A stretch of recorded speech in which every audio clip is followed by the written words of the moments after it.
Fala pessoal, vocês estão no canal Salve Explica. O jogo de hoje é Kingsburg. Kingsburg é um jogo de 2007 dos autores Andrea Chiarvesio e Luca Iennaco, não sei se a pronúncia é essa, publicado aqui no Brasil pela Bucaneiros Jogos. E em Kingsburg nós vamos estar num cenário aí medieval, né, de fantasia medieval, na verdade, e seremos governadores, administradores provinciais, podemos dizer assim, administrando nossos territórios em nome do rei, construindo, erguendo construções nesses nossos territórios, acumulando assim poder e prestígio, que serão transformados, serão convertidos em pontos de vitória, e no final quem tiver mais pontos é o vencedor. Então como é que se joga? A começar pela preparação. Kingsburg é um jogo que dá para jogar de 2 a 5 jogadores. O jogo com 2 jogadores tinha uma leve modificaçãozinha que eu posso explicar lá no fim do vídeo. Vou começar explicando pelas regras padrão, que dá para ser jogado de 3 a 5 jogadores. Vamos dar um exemplo aqui de uma preparação do jogo com 3 jogadores. Então você vai posicionar no tabuleiro central esses marcadores aqui de madeira, pedra e ouro, que são os 3 recursos existentes no jogo, cada um no seu local indicado, né? Existem aqui os locais apropriados para isso. Vai posicionar também esses marcadores dessas fichinhas de 2 pontos, que vocês já vão entender para que servem. Nessa trilha aqui de baixo, que representa o passar do ano, o passar das 4 estações, nós temos marcações aqui que vão de 1 a 8, que indicam em que etapa do jogo a gente está. Você vai pegar essa fichinha roxa e colocar no início dessa trilha, né? Você vai usá-la para marcar ao longo do jogo em qual ponto exato, em qual etapa exata do jogo a gente está. Vai pegar esse outro marcadorzinho aqui, que é o representante do rei, se não me engano, e vai colocar aqui na ficha, no espaço de número 5. Vai pegar a segunda fichinha roxa e posicionar nessa trilha que vai aqui de 1 a 5 em algarismos romanos. Você vai posicionar no espaço de número 1. Ela marca os 5 grandes blocos em que se divide o jogo. O jogo se passa ao longo dos 5 anos, cada ano se dividindo em 4 estações. Então você marca ali para indicar em qual ano nós estamos. Cada jogador vai receber 3 marcadores da sua cor, representando a sua casa nobre, né? Sua família, seu brasão ali. E vai posicionar um desses marcadores nessa trilha, no espaço 0, que representa os pontos de vitória. Um outro marcador, não sei se vocês estão conseguindo ver ali em cima, ó, naquela trilha que representa o poder militar. Vocês já vão entender, evidentemente, para que ela serve, como é que se utiliza. E o terceiro e último, nessa trilha aqui, que serve para indicar a ordem de turno. No começo, na primeiríssima jogada, né, que você vai começar a jogar, você vai pegar esses marcadores, sortear aleatoriamente e definir uma ordem primeira, digamos assim, que não vai ser necessariamente a ordem da primeira rodada. Vocês já vão entender por quê. Mas é importante, você tem que fazer esse sorteio inicial, porque ele vai ser importante na definição da ordem de turno nas rodadas seguintes. Você vai pegar esse baralho aqui, que representam os monstros. Tem uma carta misturada aqui no meio. Os monstros que uma vez por ano, na fase do inverno, como vocês verão com mais detalhes já, vão atacar o nosso reino. As cartas no verso delas têm a indicação de um número em algarismos romanos. Você vai separar o baralho em 5 baralhos, na verdade, né? 5 pilhas separadas conforme a indicação aqui do algarismo romano no verso.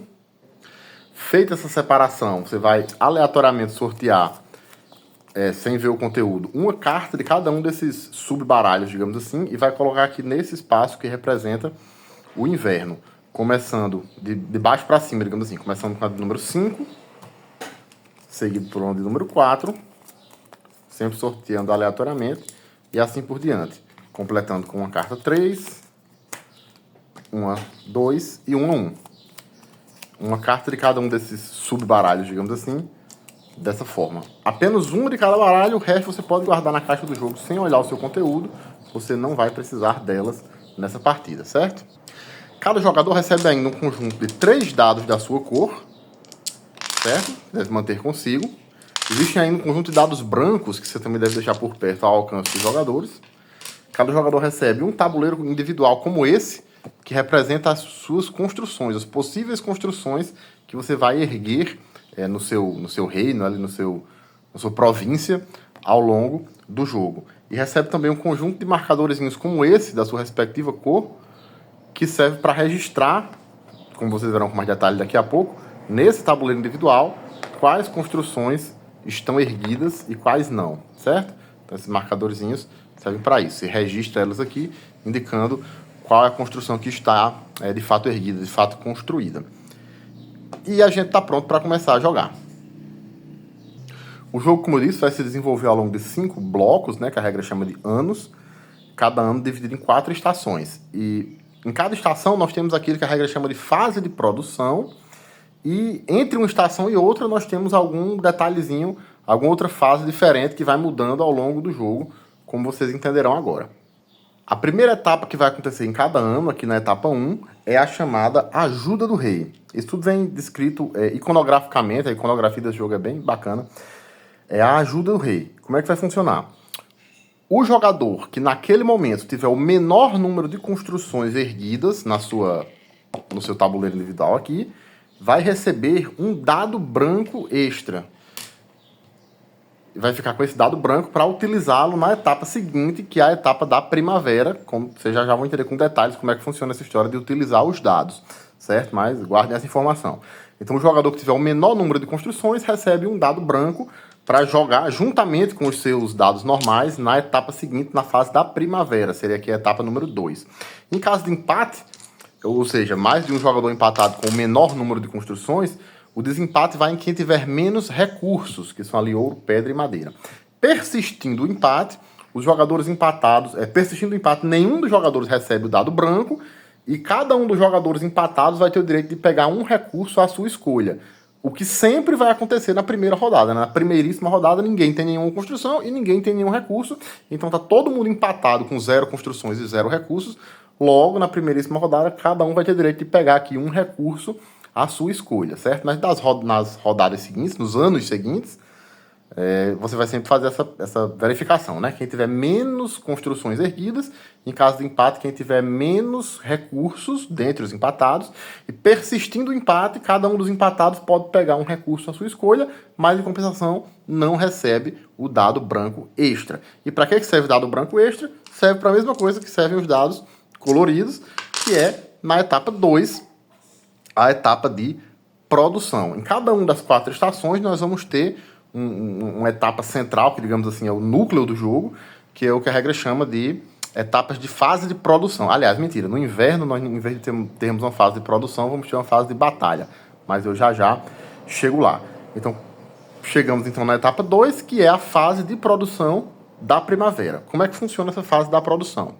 A primeira coisa que todos os jogadores vão fazer ao mesmo tempo é rolar os dados e fazer a definição da ordem de turno. Cada jogador rola todos os seus dados. Aquele que recebeu o dado extra na fase 1, inclusive, rola o dado extra. E a gente, a partir desse resultado, vai definir... Desculpa, eu não deveria ter colocado o dado branco aqui na simulação que eu estou fazendo, porque na primeira rodada ninguém recebeu o dado extra, não é mesmo? Então a gente vai definir a ordem de turno. É a primeira coisa que se faz. Inclusive o jogo tem uma cartinha aqui de auxílio que traz de forma bem resumida e fácil de lembrar, certo? O jogador com o menor somatório total aqui nos dados sorteados vai ser o primeiro jogador na ordem de turno, seguido pelo jogador com o segundo menor total, o terceiro e assim por diante. No nosso exemplo aqui, o vermelho tirou 4 mais 3 mais 1, 8. O azul teria tirado 6 mais 5 mais 1, 12. E o amarelo teria tirado 4 mais 5 mais 3, né? 5 mais 4 mais 3, 9, 11. Então, seria a ordem primeiro o vermelho, depois o amarelo, por último o azul. Então, você define a ordem de turno conforme o resultado do menor para o maior somatório total dos dados obtidos, incluindo o dado branco, caso alguém esteja utilizando, o que não é o exemplo aqui na nossa primeiríssima rodada. Em caso de empate entre 2 ou mais jogadores nessa soma dos dados, a posição relativa entre os empatados se mantém, ou seja, quem já estava à frente permanece à frente. É por isso que tem que fazer aquele sorteio no começo do jogo, na preparação, certo? Então, nesse nosso exemplo aqui, o vermelho em primeiro, o amarelo em segundo e o azul em terceiro. Como eu disse, se 2 ou mais empatarem, você mantém a posição relativa entre os empatados. Então, definida a ordem de turno dessa forma, a gente passa para a segunda etapa da fase de produção, que é influenciar os conselheiros. Cada um desses personagens que aparece aqui no tabuleiro é um dos membros ali da corte do rei, que nós vamos aí com a nossa influência buscar obter favores dele. Só um ponto aqui que dá uma cornetada, eu acho que melhoraria no flavor do jogo, como se diz, se tivesse vindo o nome dos conselheiros escrito no tabuleiro, né? Ficaria mais imersivo. Assim, não muda em nada a jogabilidade, mas não tem o nome deles, tem só a figura. O nome deles vem escrito só no manual. Então, fechando esse parênteses, como é que se faz essa etapa de influenciar os conselheiros? Os jogadores, seguindo a ordem de turno que foi determinada lá, vão pegar os seus dados e colocar no espaço do conselheiro cujo número corresponda àquele dado. Você pode colocar um dado isoladamente e aí é o número dele, não tem o que fazer. O dado 1, no conselheiro 1 aqui, que é o bobo da corte, ou 3 no 3 e assim por diante. Mas você também pode somar 2 ou mais dados. Então esse jogador vermelho aqui, por exemplo, poderia, na sua primeira jogada, somando o 4 mais o 3, influenciar o conselheiro de número 7.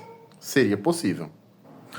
O dado branco, se algum jogador estiver de posse de um dado branco, também pode ser utilizado nesse momento, com detalhe que o dado branco nunca pode ser utilizado sozinho. Você sempre tem que fazer a soma dele com pelo menos um outro dado que você, da sua própria cor, que você tenha. Existem também aqueles marcadores de 2 pontos. Eu não expliquei ainda como é que você obtém eles, mas existe uma forma, né? Chegamos já lá. E se você tiver algum desses marcadores, você pode utilizar no máximo um marcador, aumentando em 2 pontos o valor daquele dado ali para fazer aquela influência. Então, por exemplo, um jogador que tem um dado número 1 e um marcador 2 poderia influenciar o conselheiro aqui de valor 3, por exemplo.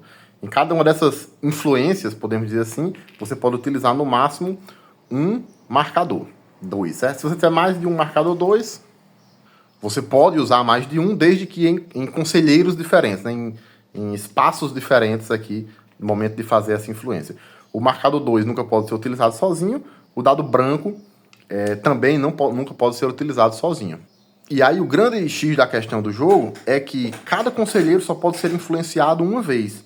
Então você tem meio que um bloqueio que você pode fazer contra os outros jogadores, prestando atenção no número dos dados dos outros jogadores. Isso é uma informação pública, né? Você não deve esconder os dados. Todo mundo sabe quais são os dados que você tem. Então, por exemplo, um jogador que tenha, vamos dar um exemplo aqui, o 3 e o 1. Ele pode, somando o 3 e o 1, colocar no espaço número 4. O que significará que um outro jogador que também tem o dado 4 não poderá utilizar o dado 4 naquele espaço. Vai ter que arranjar outro lugar para colocar. Então, essa regra fundamental de que cada conselheiro só pode ser influenciado uma vez, né, por um jogador em cada turno, é uma dinâmica central do jogo, porque você vai usando isso para bloquear o adversário eventualmente. Colocar os dados em uma posição que vai impedir o seu adversário de usar um determinado dado que ele tenha, certo? Se chegar na sua vez e você não tiver nenhum dado colorido para posicionar, porque você já posicionou todos, porque eventualmente acontece, né? Por exemplo, um jogador tem 3, ele coloca cada um num espaço diferente, um no 4, outro no 3, outro no 1, ele vai fazer 3 posicionamentos ao todo. Enquanto que um outro jogador, por exemplo, pode somar aqui o 5 mais o 4, ou 4 mais o 3, e posicionar no 7, enquanto posicionou o 5 aqui. Então ele vai ter 2 jogadas. Então o número de jogadas, dependendo da forma como você combina os dados, em 3 jogadas separadas, em 2, ou até mesmo somando os 3 dados numa jogada só, pode acontecer de chegar na sua vez e você já não ter mais nenhum dado. Ou pode acontecer de você ter dados, mas não ter onde colocá-los, porque os espaços onde seria possível já foram bloqueados pelos adversários. Então, seja num caso, seja no outro, você passa a sua vez e o jogo segue dessa forma até que todo mundo tenha posicionado todos os seus dados. E aí a gente passa para a terceira etapa da fase de produção, que é receber os benefícios dados pelos conselheiros. Eu vou posicionar aqui os dados que eu não tinha posicionado ainda, só para dar o exemplo. Então, nesse nosso exemplo aqui, o amarelo conseguiu posicionar no 7, somando 4 mais 3, e no 5. O vermelho conseguiu posicionar no 1, no 3 e no 4. O azul posicionou aqui no 11. E o outro dado do azul, que era o número 1, ficou sobrando, certo? Que pode acontecer, faz parte central da estratégia do jogo, como eu expliquei ainda agora. Então, vocês vão um por um, em cada um dos conselheiros, obtendo o benefício que aquele conselheiro dá. O benefício que aquele conselheiro dá vai ser recebido pelo jogador que o influenciou naquela rodada. Então, começando aqui um por um, os benefícios são todos explicados iconograficamente no tabuleiro e de maneira um pouco mais detalhada no manual, mas não tem muito segredo. O bobo da corte lhe dá um ponto de vitória. Esse símbolo de uma bandeirola vermelha significa sempre isso, um ponto de vitória. Simples assim, você marca aqui nessa trilha. O número 2, que é o escudeiro, lhe dá uma unidade de ouro. Você pega ali da reserva para você. O número 3, que é o arquiteto, lhe dá uma madeira. O número 4, que é o mercador, lhe dá um ouro ou uma madeira, né? 2 símbolos separados por uma barra sempre significa ou. O número 5, que é o sargento, vai lhe permitir recrutar um soldado. Recrutar um soldado significa, vocês já vão entender para que serve, mas significa, na prática, avançar um espaço com seu marcador naquela trilha lá de cima, que indica a quantidade de soldados. O número 6 é o alquimista. Ele permite você trocar um recurso à sua escolha pelos 2 outros recursos. Ou seja, você pode trocar um ouro por uma pedra e uma madeira, ou uma pedra por um ouro e uma madeira, ou uma madeira por um ouro e uma pedra. Ou seja, você troca uma unidade de um recurso por uma unidade dos 2 outros, certo? Subindo aqui para o número 7, que é o astrônomo. Ele lhe permite pegar um recurso à sua escolha. O símbolo é uma espécie de um saquinho, uma bolsinha de pano. Sempre que você vê esse símbolo do saquinho, significa um recurso à sua escolha. Um recurso à sua escolha e, além disso, um marcador desse de mais 2, porque os símbolos não estão separados por uma barra. No número 8, o tesoureiro vai lhe dar 2 ouros. No número 9, o caçador vai lhe dar um ouro e uma madeira, ou uma pedra e uma madeira. No número 10, o general vai lhe permitir recrutar 2 soldados, ou seja, avançar 2 espaços naquela trilha lá de cima, e olhar a primeira carta aqui do baralho dos inimigos. Vocês já vão entender como é que funciona essa parte de enfrentar os inimigos, mas já dando spoiler, é bem interessante você saber qual é a primeira carta aqui do baralho. Então, sempre que você vê esse símbolo de uma bola de cristal, significa isso, o direito de olhar a primeira carta aqui do topo do baralho. Número 11, o ferreiro vai lhe dar um ouro e uma pedra, ou uma pedra e uma madeira. Número 12, a duquesa vai lhe dar 2 recursos à sua escolha e um marcador daquele de mais 2, para você poder usar em rodadas posteriores. No número 13, o campeão vai lhe dar 3 pedras. No número 14, o contrabandista vai lhe permitir perder um ponto de vitória, né? Voltar para trás aqui um ponto de vitória na sua trilha, em troca de 3 recursos à sua escolha. No número 15, o inventor vai lhe dar um recurso de cada tipo, ou seja, uma pedra, um ouro e uma madeira. No número 16, o mago vai lhe dar 4 ouros. No número 17, a rainha lhe dá 2 recursos quaisquer, 3 pontos de vitória e o direito de olhar a primeira carta aqui do topo do monte. E no número 18, finalmente, o rei lhe dá um recurso de cada tipo, ou seja, um ouro, uma pedra e uma madeira, e, além disso, um soldado ali na trilha de soldados. É assim, é excesso de informação, não é muita coisa, mas como eu disse, é tudo coisa muito simples, simplesmente lhe dá uma quantidade X daquele recurso. É o que talvez tenha mais complicado, se é que dá para dizer assim, é esse aqui, que lhe permite fazer uma troca de pontos de vitória por recurso da sua escolha, mas não tem mistério. Tudo vem iconograficamente mostrado aqui no tabuleiro e é bastante simples. Então você vai na ordem do número 1 até o número 18, verificando quem é o jogador que influenciou aquele respectivo conselheiro, e o jogador tem o direito de pegar aquele bônus, né, aquele benefício que o conselheiro dá. Você, ao fazer essa conferência, você vai removendo os dados para mostrar que já foi recebido o benefício. É importante seguir na ordem, porque existem alguns conselheiros que você pode trocar um recurso por outro. Então você pode, na mesma rodada, ganhar um recurso com o conselheiro X e depois trocar um recurso com o conselheiro Y. Perfeitamente permitido. Por isso que é importante seguir nessa ordem. Em seguida, ainda como dentro dessa fase de construção, ainda uma etapa dentro da fase de construção, nós vamos construir edifícios. E aí, para isso, você vai utilizar o tabuleiro individual do jogador. Estou colocando aqui em cima por uma questão de enquadramento, mas é claro que no jogo de verdade você não vai fazer isso. Seguindo a ordem de turno, cada jogador vai poder construir um edifício. Por mais recursos que você tenha, você só pode construir um edifício. Os edifícios estão dispostos aqui em linhas e colunas. E quais são as regras para a construção? Você precisa pagar os recursos que o edifício exige. E aí o tabuleiro individual aqui, ó, no canto inferior de cada edifício, nós temos a quantidade de recursos exigidos. Esse aqui, por exemplo, 2 madeiras e 1 pedra, que é a serraria. A estátua, 2 ouros. A pousada, 1 ouro e 1 madeira. O mercado, 2 ouros e 2 madeiras. E assim por diante. Você paga para a reserva central aquela quantidade de recursos exigida, marca com o seu marcadorzinho, indicando que aquela construção já foi erguida, certo? Você pode construir, mas não é obrigado, até porque tem um custo em recursos e nem sempre você vai conseguir pagar.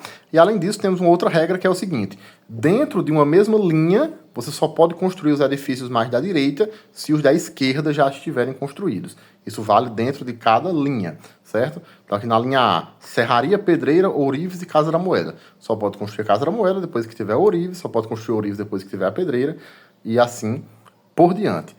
Cada uma dessas construções lhe dá um determinado benefício que vem descrito aqui em forma de texto. Eu não vou explicar, evidentemente, todas elas, são muitas construções, mas você lê e aplica conforme está escrito. Eu vou dizer algumas aqui só como exemplo. Por exemplo, a serraria. No final de cada verão, você pode trocar uma madeira por 2 ouros.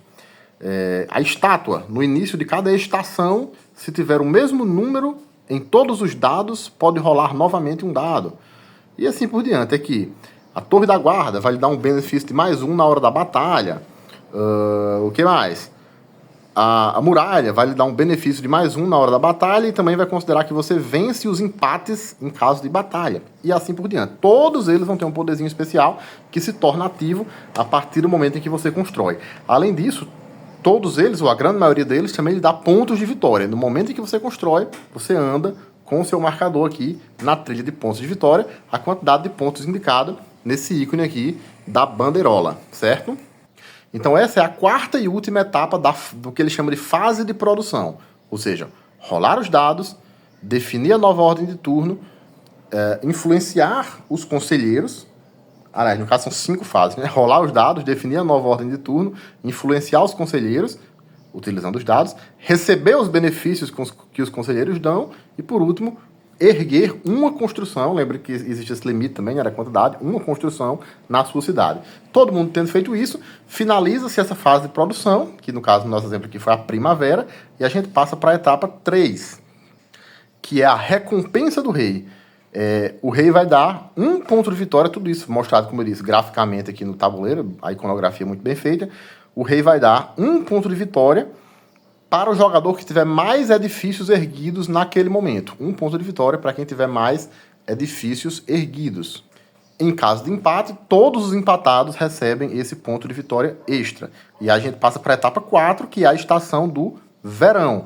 E a gente vai ter toda uma nova etapa de produção, aquelas 5 etapas, né? Rolar os dados, definir a ordem de turno, influenciar os conselheiros, receber os benefícios que os conselheiros dão e erguer uma construção. Tudo aquilo que eu já expliquei para a primavera, você faz de novo agora para o verão.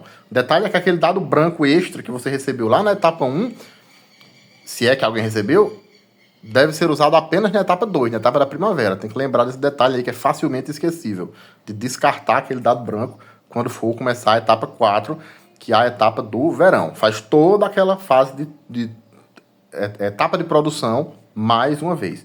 E a gente passa para a etapa 5, que é a etapa do representante do rei. O representante do rei é essa pecinha aqui, né? Representado por essa pecinha. É um ajudante que o rei vai mandar para auxiliar aquele jogador que, ao chegar na etapa 5, tem a menor quantidade de construções. Quem tiver menos construções recebe essa pecinha. E fica com ela, né, de sua posse. E para que ela serve?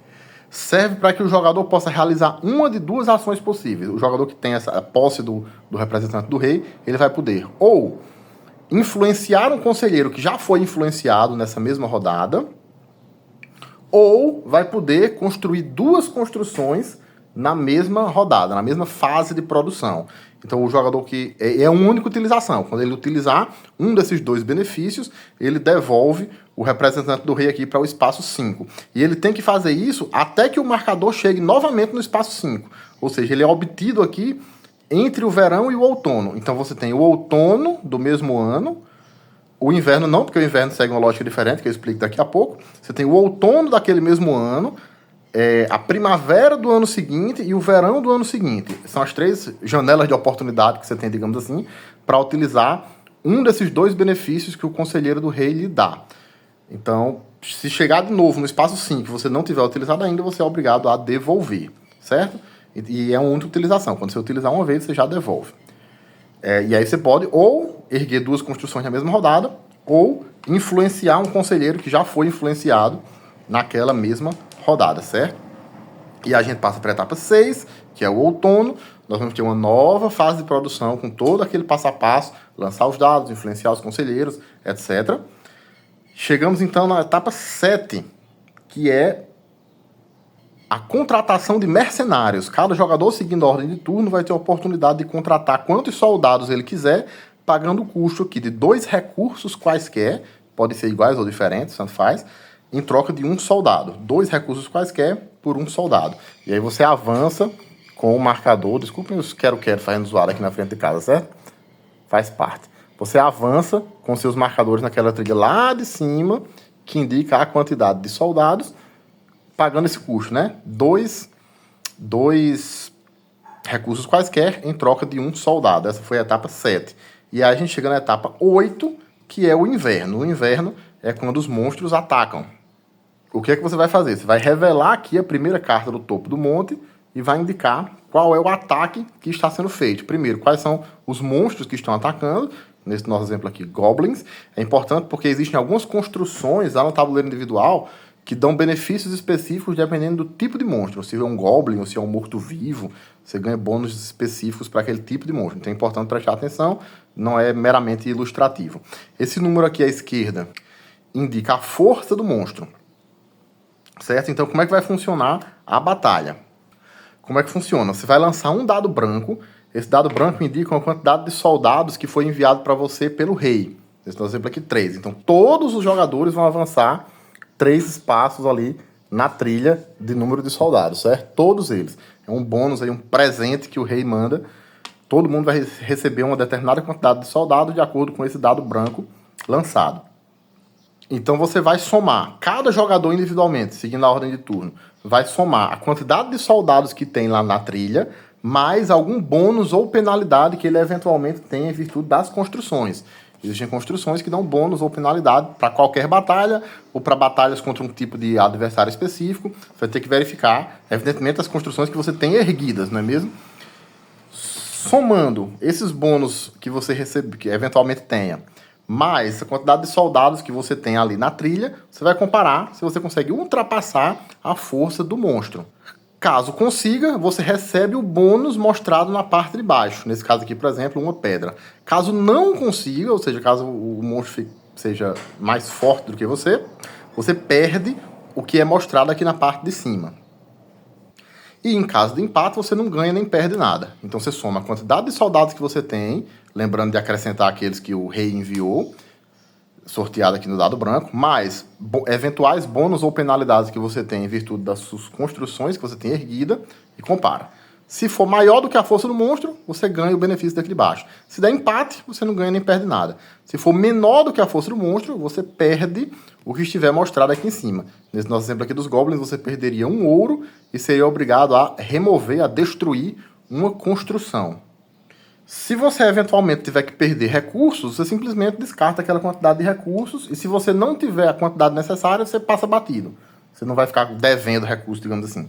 Se você tiver que perder uma construção, como era o nosso exemplo aqui desse caso, você vai sempre perder a construção que esteja na sua coluna mais da direita. Você vai olhar da direita para a esquerda, a construção que estiver na coluna mais da direita, essa é a que você deve remover. Não tem a opção de remover outra. Se na mesma coluna você tiver 2 ou mais ali empatadas, por exemplo, a coluna mais da direita que você tem é a coluna 3. Não tem ninguém na 4 e tem alguém ali na 3. Mais de uma. Se tiver só uma, você remove ela. Se tiver mais de uma, você sempre vai remover a mais de cima, certo? Mais do topo aqui da lista. Lembrando que ao remover a construção, você perde os pontos de vitória correspondentes que você ganhou ao construí-la, certo? Você perde o benefício que ela dá e perde também os pontos de vitória. Tem que andar para trás na trilha de pontos de vitória aqui. Existem alguns outros monstros também que a punição que eles dão ao derrotar você é perder diretamente pontos de vitória na trilha. Existem também alguns casos assim. Então faz essa verificação jogador por jogador. Quem conseguiu derrotar o monstro, quem não conseguiu, aplica ali os benefícios ou penalidades, descarta a carta e todo mundo retorna os seus soldados para o espaço número 0. Ao final de cada ano, a trilha de soldados de todo mundo retorna para o espaço 0. E aí a gente começa tudo de novo lá no espaço 1, dando início a um novo ano. Você marca aqui nessa trilha, desses espacinhos aqui que tem de 1 a 5 em algarismos romanos, indicando que agora a gente está no segundo ano e começa tudo outra vez, todo esse processo, até o final do 5º e último ano. Em cada ano, as forças dos monstros vai se tornando mais poderosas, certo? Então, no verso da carta, nós temos essa indicação. No ano 1, a força dos monstros pode variar de 2 a 4. No ano 2, de 3 a 5. No ano 3, de 4 a 6, 5 a 7, até por último, 7 a 9. E você vai seguindo assim ao longo de 5 anos. No final do inverno, do 5º e último ano, quem tiver mais pontos de vitória é o grande vencedor. Simples assim. Em caso de empate, o jogador com mais recursos restantes é o vencedor. Persistindo o empate, o jogador com maior número de edifícios construídos é o vencedor. Falta só explicar a variação para 2 jogadores, que eu prometi que ia explicar lá no começo do vídeo, né? Porque dos estratégias centrais do jogo é essa ideia de você nem sempre conseguir colocar os dados onde você quer, porque um outro jogador já foi lá antes e posicionou os dados. É aquela famosa mecânica de alocação de trabalhadores, né? Nesse caso aqui, a alocação de dados. Às vezes um jogador já chegou antes, já colocou o dado ali naquele espaço, você não vai poder. Então, com apenas 2 jogadores, ficaria fácil demais, digamos assim, você sempre conseguir colocar o dado no lugar que você quer. Então, para compensar essa facilidade, numa partida com apenas 2 jogadores, você deve pegar 2 conjuntos de dados de cores que não estão sendo utilizadas. Um deles você vai pegar o conjunto completo, com 3 dados, e do outro você vai pegar apenas 2 dados. Então, no início de cada estação do ano, no início de cada fase de produção, naquela etapa de rolar os dados, antes que os jogadores lancem os dados, você vai pegar o conjunto de 3 dados, lançá-los, e vai fazê-lo ocupar o espaço correspondente à soma dos 3. Então, aqui, 5 mais 3 mais 2 dá 10. Então, o espaço 10 já começa ocupado. Em seguida, você pega o outro conjunto, aquele que tem apenas 2 dados, e lança eles também. E vai colocá-los no espaço correspondente à soma dos 2. Nesse caso, 6 mais 2, 8. Colocaria no espaço 8. Caso não seja possível colocar no mesmo espaço, não seja possível colocar os 2 no mesmo espaço, porque esse espaço já está ocupado pela rolagem anterior. Imagina aqui, por exemplo, se tivesse saído, sei lá, 5, 3 e 1. Então, o espaço 9 estaria ocupado. O espaço 9 estaria ocupado. E na segunda rolagem, na rolagem que é apenas com 2 dados, tivesse saído 5 e 4. Então, a princípio, também precisaria colocar no 9, mas não posso porque já está ocupado. Então, nesse caso, eu separo, coloco um no 5 e outro no 4.